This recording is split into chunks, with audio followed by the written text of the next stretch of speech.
বাবা আমরাই মালা পাওয়ার উপযুক্ত নয়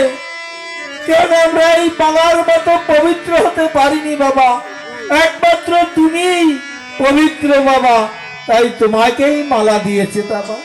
সে মঙ্গলময় পিতা বাবা তাই এই সময় তুমি এই যুবক যুবতীদের এই বালক বালিকাদের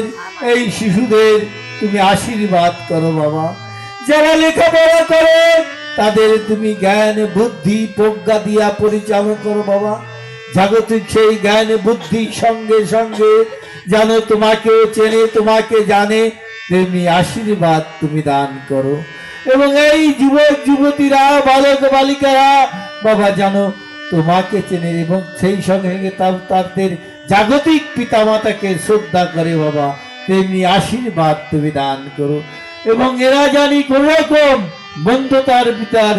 জড়িয়ে না যায় বাবা এদেরকে তুমি তোমার সেই রক্ষীয় দুধগণ দ্বারা তাদের বেষ্টন করে রেখে একটি সন্তান সন্ততিও মন্দ পথে না যায় বাবা তেমনি আশীর্বাদ তুমি দান করো কারণ এই কাল মন্দ কাল বাবা তাই তুমি সেই মন্দ থেকে দূর রাখো তাদের পিতামাতা তাদের সেই পিতামাতা যা রয়েছে তারা যে কার্য করে বাবা তুমি সেই কার্যের প্রতি আশীর্বাদ করো এবং তাদের বাবা চাই বাহিরে যা ভিতর আছে তুমি রক্ষা করো তারা যে সমস্ত গাড়ি ঘোড়ায় যানবাহনে চলাফেরা করবে সমস্ত কিছু তুমি রক্ষা করে